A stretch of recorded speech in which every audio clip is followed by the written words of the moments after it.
Oke, jadi kali ini aku pengen bahas tentang orang yang lemah dan orang yang kuat. Sebenarnya ada apa dengan orang yang kuat dan ada apa dengan orang yang lemah?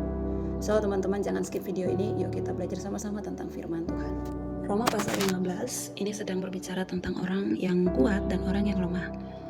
Ini tidak sedang berbicara tentang kuat dan lemah secara fisik, tetapi Rasul Paulus sedang berbicara tentang orang yang kuat dan lemah secara iman, tentang pemahaman pembenaran oleh kasih karunia.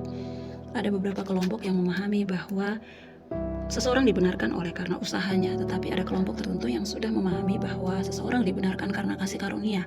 Mereka ini adalah kelompok orang yang disebut Rasul Paulus orang kuat.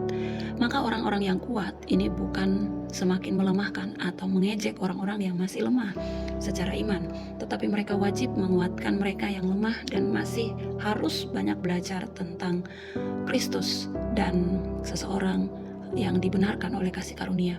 So, mengapa demikian? Karena Kristus sendiri sebagai kepala gereja, dia memberikan dirinya untuk siap dicerca oleh karena bukan kepentingan dirinya, tetapi karena kepentingan manusia yang telah jatuh di dalam dosa.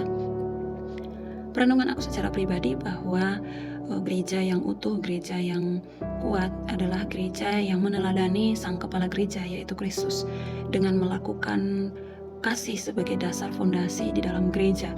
Maka tidak ada alasan bagi kita yang kuat di dalam iman menertawakan, mengejek, atau bahkan menghina orang-orang yang masih terus belajar di dalam iman kekristenan.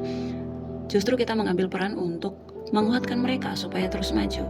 Tetapi realitanya di dalam gereja kita menemukan ada begitu banyak orang yang merasa bahwa gereja itu bukan rumah untuk dia berteduh, tetapi tempat untuk saling memamerkan iman. So, ternyata perenungan aku secara pribadi berbicara tentang gereja itu tidak terlepas dari keluarga lepas keluarga. Karena gereja itu datangnya dari setiap keluarga. Dan keluarga ini memiliki pola yang sudah terbentuk dari seseorang dilahirkan. Maka gereja yang saling menguatkan, yang kuat menguatkan yang lemah, dan lemah tidak merasa sendiri, itu juga datangnya dari kebiasaan dari setiap keluarga, yang mana saling menguatkan. Suami tidak boleh melemahkan istri, sebab suami memahami kelemahan istri adalah kelemahannya juga. Demikian juga istri, kelemahan suami adalah juga kelemahannya. Dan orang tua boleh menjadi teladan yang baik bagi anak-anak, sehingga orang tua tidak hanya menuntut kepada anak, tetapi mau belajar untuk saling terbuka dengan anak dan menerima juga nasihat dari anak.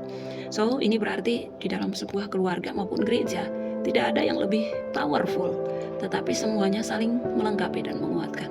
Dari firman Tuhan hari ini aku belajar bahwa ternyata pentingnya saling menguatkan satu